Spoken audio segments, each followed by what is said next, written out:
حضرت الشیخ، کیا آپ کا موضوع تاریخ اہل حدیث، اس موضوع پر کوئی کتاب بھی دستیاب ہے یا صرف یہ زبانی ہی باتیں ہیں؟ اس موضوع پر ایک کتاب تو مولانا محمد ابراہیم صاحب سیالکوٹی رحمۃ اللہ علیہ نے لکھی ہے، اس کا نام تاریخ اہل حدیث ہے۔ ایک کتاب مولانا احمد دہلوی جنہوں نے مدینے میں دارالحدیث قائم کیا تھا، انہوں نے لکھی ہے، وہ عربی میں ہے اور غالباً اس کا اردو ترجمہ بھی ہو چکا ہے۔ اور ایک کتاب ڈاکٹر یا مولانا اسلم سیف نے لکھی ہے، وہ بھی چھپ کر کے منظر عام پر آ گئی ہے۔ اور اس موضوع سے متعلق دوسرے ناموں سے بہت سی کتابیں لکھی گئی ہیں۔ پروفیسر ڈاکٹر عبد الباری جو راجشاہی یونیورسٹی کے پروفیسر ہیں اور یحییٰ خان کے زمانے میں جن کو سب سے بہتر مدرس ہونے کے جو گولڈ میڈل دیے گئے تھے چند افراد کو، ان میں سے ایک وہ تھے۔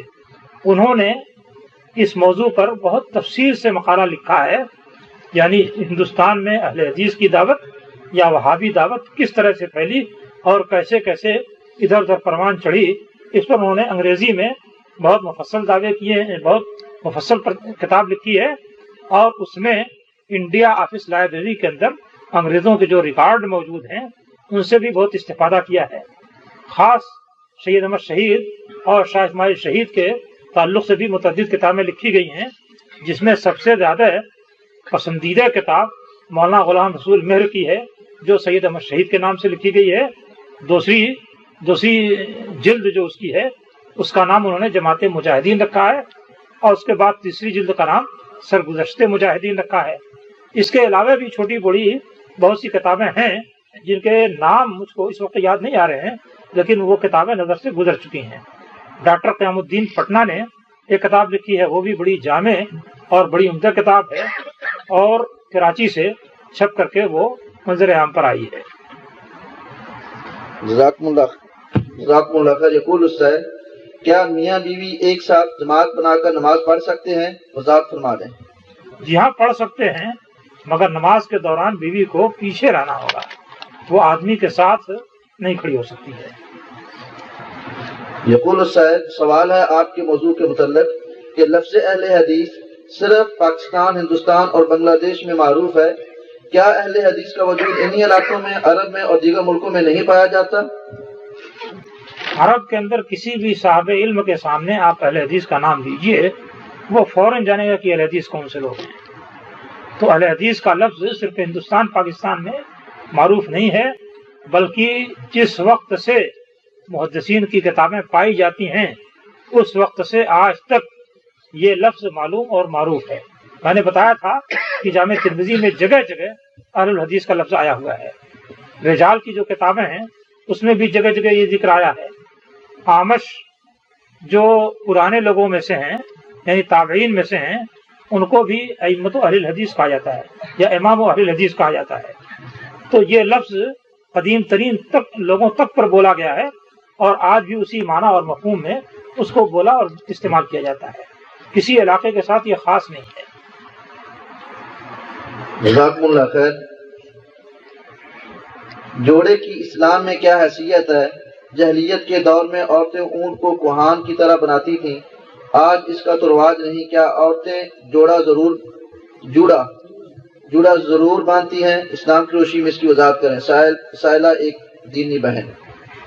جوڑا باندھنے میں کوئی حرج کی بات نہیں ہے، اس لیے کہ وہ محض بالوں کو سنبھالنے کے لیے، سنوارنے کے لیے نہیں ہے، اور عورتوں کے لیے بال کا سنبھالنا بھی درست ہے، سنوارنا بھی درست ہے، البتہ اس کو لوگوں کے سامنے منظر عام پر لانا یہ درست نہیں ہے، یا ایسی صورت جس سے کہ بال اونٹ کے کوہان کی طرح بن جائیں، یہ صحیح نہیں ہے، اس لیے کہ حدیث میں اس پر نکیر کی گئی ہے۔ یقول السائل، تبلیغی جماعت کا اجتماع میں ایک وقت کئی نکاح مثلا 40-60 سب ایک ساتھ ادا کیے جب پڑھائے جاتے ہیں، کیا یہ سنت سے ایسا کرنا ثابت ہے؟ اگر خطبہ سب کا ایک ساتھ پڑھ لیا جائے تو اس میں کوئی حرج کی بات نہیں ہے، اس لیے کہ خطبہ مسنون ہے اور کسی کام کے آغاز میں اس کو پڑھنا سنت ہے۔ اب بہت سارے نکاح کرنے ہیں تو نکاح کے آغاز میں خطبے کو پڑھ لیا، اس کے بعد ایک ایک فرد سے ایجاب و قبول کراتے چلے گئے تو سب کا نکاح درست ہو جائے گا، اس میں کوئی حرج کی بات نہیں ہے۔ لیکن ایک ساتھ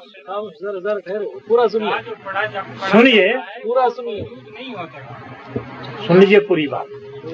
تو خطبہ پڑھنے کے بعد جتنے افراد کی شادی کرنی ہے ہر ایک سے الگ الگ ایجاب و قبول کرایا جائے تو درست ہے، اکٹھا ایجاب و قبول کرا لیا جائے تو یہ صحیح نہیں ہوگا، اس لیے کہ کس نے کس کو قبول کیا اس کا پتہ ہی نہیں چلے گا۔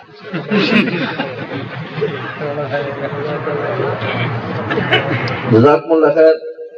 ایک سوال ہے محترم اقبال گیلانی صاحب کے بارے میں کہ حضرت آپ کی کتاب الصلاۃ دستیاب نہیں، تو شیخ نے فرمایا کہ کتاب آ چکی ہے، اور دیگر حضرت الشیخ محمد اقبال گیلانی کی کتابیں کتاب الصلاۃ علی النبی، کتاب الجنائز، کتاب التوحید، کتاب الطہارہ، کتاب اتباع السنہ، کتاب النکاح، کتاب الزکوٰۃ، کتاب الجنائز، یہ نیچے موجود ہے، جو ساتھ لینا چاہتا لے سکتا ہے۔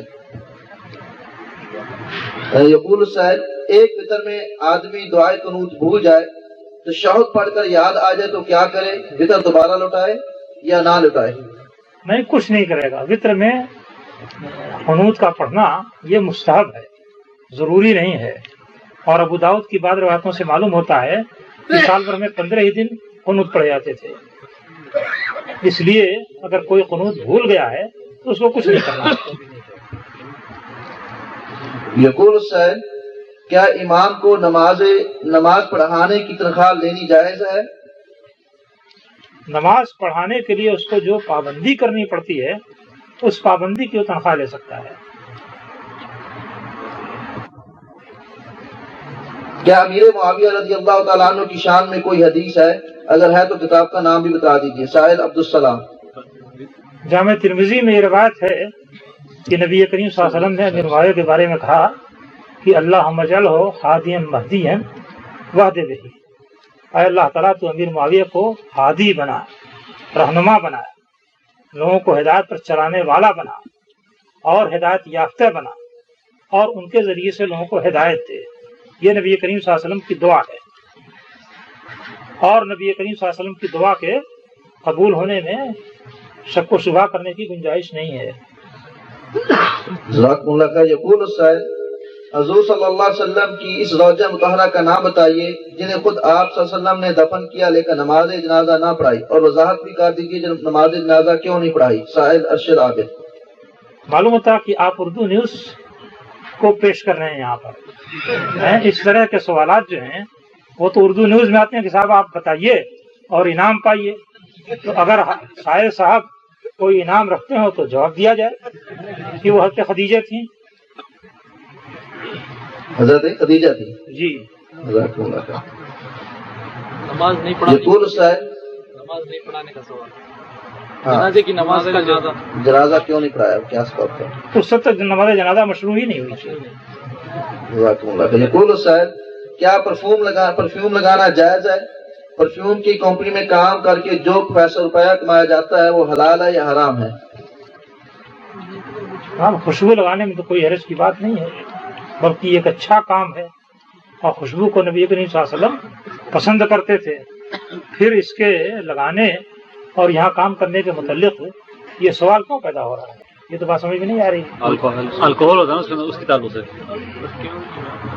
جزاکم اللہ خیر۔ یقول السائل، کیا کسی روایت میں آتا ہے کہ رسول اللہ صلی اللہ علیہ وسلم اپنی قبر مبارک میں سلام سنتے ہیں اور جواب بھی دیتے ہیں؟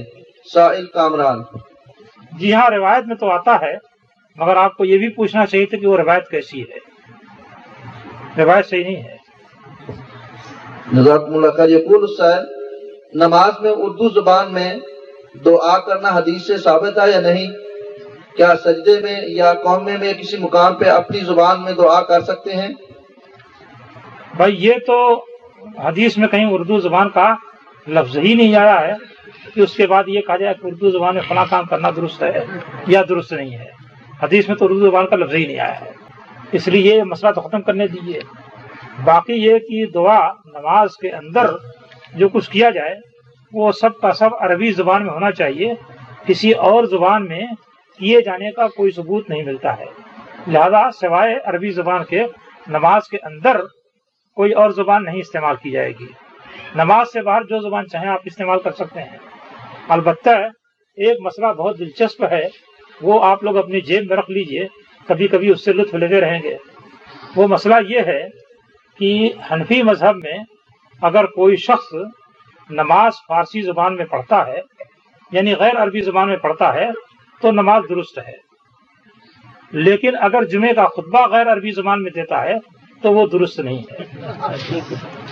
جمعے کے خطبے میں نبی کریم صلی اللہ علیہ وسلم کیا کرتے تھے کہ لوگوں کو یذکر الناس، لوگوں کو نصیحت کرتے تھے، دین کی باتیں سمجھاتے تھے. تو پاکستان اور ہندوستان میں لوگوں کی زبان اردو ہے، مگر آپ ان کو دین کی بات جو سمجھائیں تو وہ عربی زبان میں سمجھائیں، اردو میں نہیں سمجھا سکتے. جزاکم اللہ خیر. یقول السائل السلام علیکم ورحمۃ اللہ، کیا استنجے کے لیے پانی کے ہوتے ہوئے ڈھیلے یا کپڑے یا موجودہ دور کے ٹیشو کے لیے استعمال کر سکتے ہیں جبکہ پانی بھی میسر ہو؟ استعمال کر سکتے ہیں، پانی کے میسر ہوتے ہوئے اس کا استعمال منع نہیں ہے، لہذا کر سکتے ہیں جب اس بات کا اطمینان ہو کہ پاکی اور صفائی حاصل ہو جائے گی. کپڑے کا جہاں تک استعمال ہے وہ تو میں نہیں سمجھتا کہ اس سے صفائی حاصل ہوگی، بلکہ اس بات کا اندیشہ ہے کہ نجاست اور پھیل جائے. ٹیشو جو ہے وہ البتہ مٹی یا ڈھیلے کا کام کرتا ہے، لہذا اس کو اگر استعمال کریں تو اس سے انشاءاللہ صفائی قابل قبول ہوگی، یعنی وہ تسلیم کر لی جائے گی. ٹھیک ہے. جزاکم اللہ خیر. یقول السائل نماز جنازہ کی کوئی تکبیر چھوٹ جائے تو اس شکل میں مقتدی کیا کرے؟ وہ تکمیل کر لے اور تکمیل کرنے کے بعد سلام پھیر دے. اگر امام سے تھوڑا سا بعد میں وہ سلام پھیرتا ہے تو آگے پیچھے تو اس طرح سے ہونا چاہیے، لہذا اپنی تکبیر پوری کر کے سلام پھیر دے اور جو پڑھنا ہو پڑھ بھی لے، اور اگر پڑھنے کی گنجائش نہیں ہے تو تکبیر کر کے سلام پھیر دے. جزاکم اللہ خیر. یقول السائل کیا رسول اللہ صلی اللہ علیہ وسلم کا سایہ تھا؟ بدعتی لوگ سوال کرتے ہیں، دلیل سے بتائیں. جی ہاں، نبی کریم صلی اللہ علیہ وسلم کا سایہ تھا، اور وہ چیز ثابت ہے احادیث سے. حضرت ام سلمہ رضی اللہ تعالیٰ عنہ کہتی ہیں کہ کسی بات پر نبی کریم صلی اللہ علیہ وسلم مجھ سے ناراض ہو گئے، اور اس قدر سخت ناراض ہوئے کہ آپ نے میرے یہاں آنا بند کر دیا. جب کچھ عرصہ گزر گیا تو مجھے مایوسی سی ہو گئی، اور میں نے سمجھا کہ اب نبی کریم صلی اللہ علیہ وسلم تشریف نہیں لائیں گے. تو آپ کا جو بستر اور چارپائی رکھی ہوئی تھی، میں اٹھی کہ اس بستر اور چارپائی کو لپیٹ کر کے کنارے رکھ دوں. جب اٹھی تو دیکھا کہ دروازے کی طرف ایک سایہ بڑھ رہا ہے. اتنے میں نبی کریم صلی اللہ علیہ وسلم اندر آ گئے. یہ مسند احمد کے اندر حدیث موجود ہے، اور اس سے بالکل صاف ثابت ہوتا ہے کہ نبی کریم صلی اللہ علیہ وسلم کا سایہ تھا. سایہ نہیں تھا اس کی کوئی دلیل نہیں ہے، بعض لوگوں نے ایک خیالی بات بنا دی ہے. جزاکم اللہ خیر. یقول السائل مکرمی السلام علیکم، طلاق بہن کی تعریف کیا ہے؟ دوبارہ بیوی کو رجوع کرنے کا طریقہ؟ ایک شخص نے اپنی بیوی کو طلاق ہندوستان میں دے کر سعودی آ گیا، اب رجوع کس طرح کیا جائے؟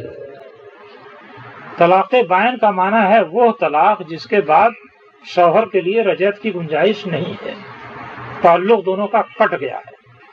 اور یہ طلاق بائن اس وقت ہوتی ہے جبکہ آدمی تیسری طلاق دے، یعنی زندگی میں تیسری بار جب طلاق دے تو جو طلاق پڑے گی وہ طلاق بائن ہے. اب میاں بیوی کا تعلق کٹ گیا اور رجعت نہیں کی جا سکتی ہے. اسی طریقے سے بعض اور صورتوں میں طلاق بائن یا طلاق بائن کے درجے کی طلاق ہوتی ہے. وہ صورت کیا ہے؟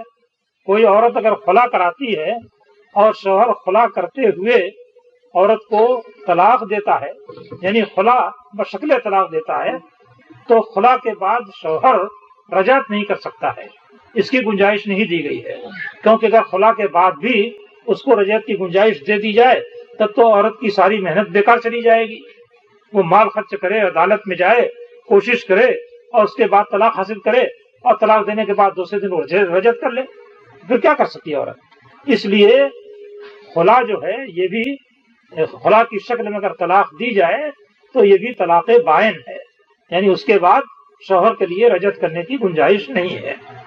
طلاق دینے کا جو طریقہ ہے قرآن کے مطابق اور حدیث کے مطابق وہ یہ ہے کہ آدمی اگر بیوی سے تنگ آ گیا ہے، سوچ سمجھ کر کے، موقع دیکھ کر کے، پاکی کی حالت میں، اور جس پاکی کے اندر کی وہ اس نے بیوی سے جمع نہیں کیا ہے، اس میں اس کو ایک طلاق دے، اور ایک طلاق دینے کے بعد چپ چاپ بیٹھ جائے۔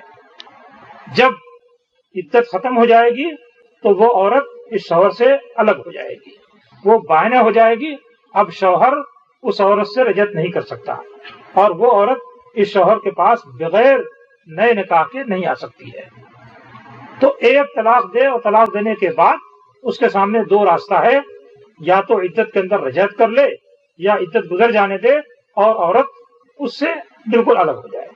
بالکل الگ ہو جانے کے بعد اگر پھر دونوں اکٹھا رہنا چاہتے ہیں تو اپنی اپنی آزاد مرضی سے دوسرے کے کسی دباؤ یا کسی اختیار کے بغیر شادی کر کے رہ سکتے ہیں۔ یعنی اب شوہر کو اس کا اختیار نہیں ہے کہ عورت کو مجبور کرے تو میرے ساتھ نکاح کرو، اب عورت آزاد ہے، جہاں چاہے نکاح کر سکتی ہے۔ اسی طریقے سے اب یہ تو ایک معاملہ ہوا، ایک مرتبہ طلاق دینے کے بعد اگر شوہر نے رجعت کر لی یا کہ عدت گزرنے کے بعد نکاح کر لیا، اس کے بعد پھر کسی وقت اس کو سمجھ میں آیا کہ اس عورت کو طلاق دے دینی چاہیے، تو پھر یہی دونوں اختیار اس کو حاصل ہیں کہ طلاق دے دے اور اس کے بعد عدت کے اندر رجعت کر لے، یا عدت گزر جانے دے اور عورت بائنہ ہو جائے۔ اب اگر دوسری طلاق دینے کے بعد بھی بات پھر اجتماع ہو گیا دونوں کا، اور پھر دونوں ایک ساتھ رہ رہے ہیں، اور پھر کسی وقت اس کو سمجھ میں آیا کہ اسے طلاق دے دینی چاہیے، تو اب جو طلاق دے گا تو یہ تیسری اور آخری طلاق ہے، اس کے بعد رجعت کرنے کی اس کو کوئی گنجائش نہیں ہے۔ اب کسی نے بیوی کے ہندوستان میں رہتے ہوئے سعودی عرب سے طلاق دے دی، تو عدت معلوم ہے 3 حیض عورت کی عدت ہے۔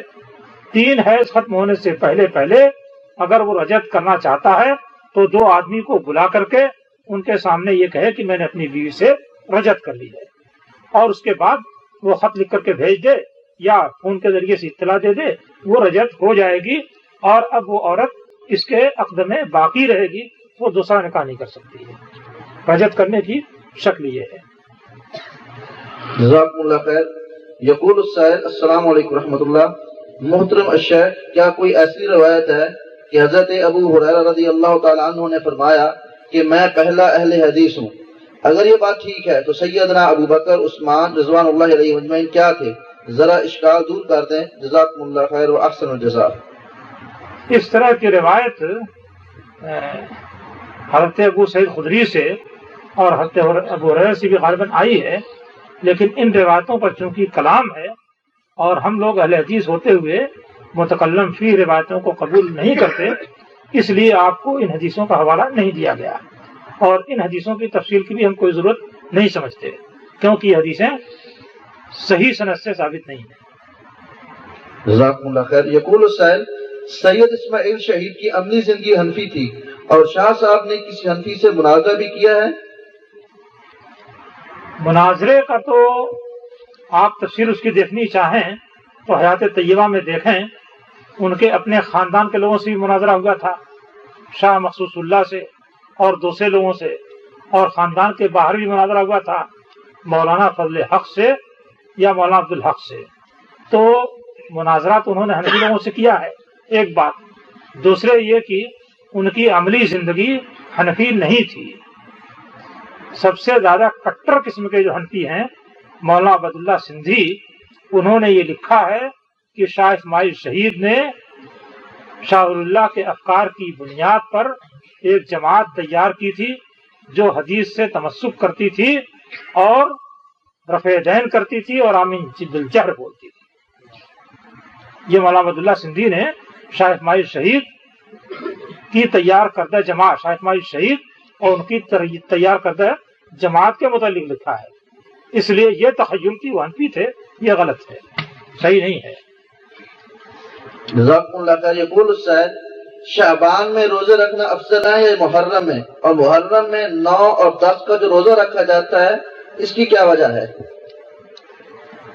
شعبان میں بھی روزہ رکھنے کی فضیلت ہے اور محرم میں بھی روزہ رکھنے کی فضیلت ہے، اور یہ بتایا گیا ہے کہ اللہ کے مہینے رمضان کے بعد سب سے زیادہ افضل مہینہ جس میں کہ روزہ رکھا جائے وہ محرم ہے، لہذا محرم کے مہینے کا جو روزہ ہے اس کی فضیلت شعبان کے مہینے کے روزے پر پڑی ہوئی ہے۔ 9 اور 10 محرم کو جو روزہ رکھا جاتا تھا اس کے سلسلے میں مختلف واقعات تھے۔ ایک تو پہلے 10 محرم کو روزہ رکھا جاتا تھا، جاہلیت کے لوگ یہ روزہ رکھتے تھے، نبی کریم صلی اللہ علیہ وسلم نے یہ روزہ رکھا، پھر مدینہ تشریف لائے تو اسی دن یہود بھی روزہ رکھتے تھے، تو آپ نے ان سے پوچھا کہ اس دن کیوں روزہ رکھتے ہو؟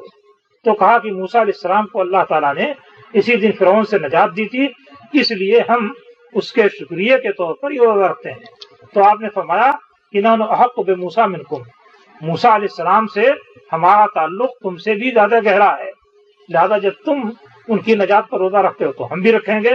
چنانچہ اس روزے کو آپ نے برقرار رکھا جو پہلے سے آپ رکھتے چلے آ رہے تھے۔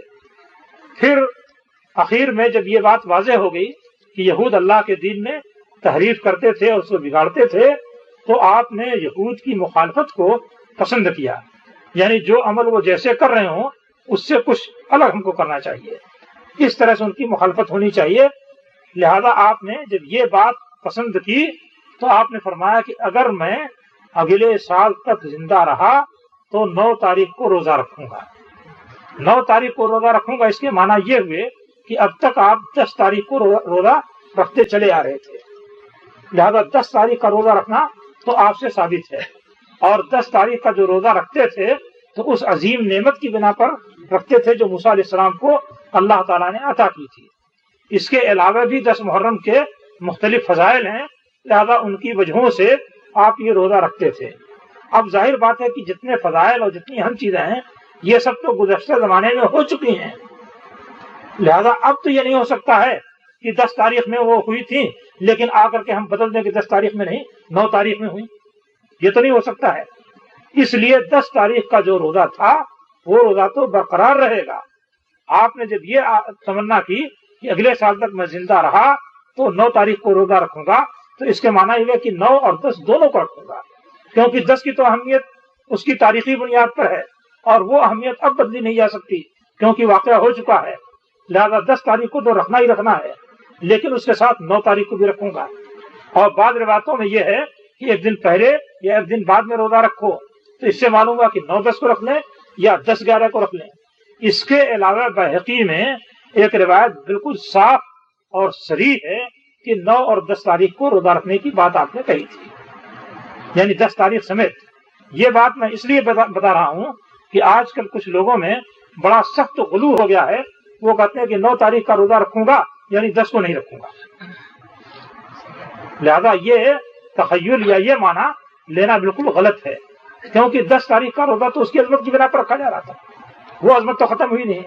9 تاریخ کا روزہ البتہ آپ نے اس لیے رکھنا چاہا کہ یہود 1 روزے رکھتے ہیں تو ہم 2 روزے رکھیں، اس طرح سے ان کے ساتھ موافقت کے بجائے تھوڑی سی مخالفت ہو جائے۔ جزاکم اللہ خیر۔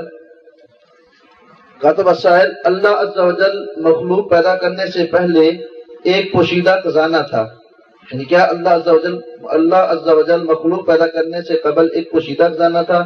ارباب تصوف عموماً ایک حدیث قدسی اس طرح پیش کرتے ہیں، کنت کنزا مخفیا فاحببت ان اعرف فخلقت خلقا۔ سائل عمران عابد سندھی۔ یہ پوری روایت گڑھی گڑھائی ہے، اس کی کوئی اصل نہیں ہے، لہذا اس کی تفصیل بیان کرنے کی بھی کوئی ضرورت نہیں ہے۔ جزاکم اللہ خیر۔ کچھ سوالات حج کے بارے میں ہیں، انشاءاللہ شیخ حج پہ دعویٰ دیں گے آج سے قبل، تو حج کے اس موقع پہ سوالوں کے جواب مناسب رہیں گے۔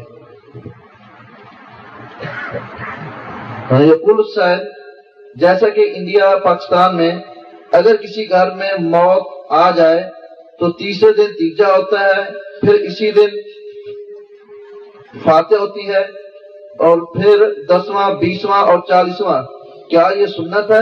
رہنمائی فرما دیجیے۔ کہتے ہیں کہ ایک بادشاہ تھا، وہ کسی شہر سے گزر رہا تھا تو اس کے پاس عطر کی ایک شیشی تھی، وہ کسی طرح سے گر گئی اور عطر بہہ پڑا، تو اس نے کہا کہ صاحب اس کو اٹھا کر کے ہاتھ کے ذریعے سے نکال کر کے کاچ کر کے اس کو کسی دوسرے شیشی میں رکھو۔ چنانچہ رکھا گیا، ایک عورت دیکھ رہی تھی، اس نے ایک فقرہ چست کر دیا کہ اتنا بخیل قسم کا بادشاہ ہے کہ عطر کی ایک شیشی گر گئی تو اس کو ہاتھ سے اٹھوا رہا ہے۔ اب اس کو بڑی شرمندگی محسوس ہوئی اور اس نے پوری گلی میں عطر چھڑکوا دیا۔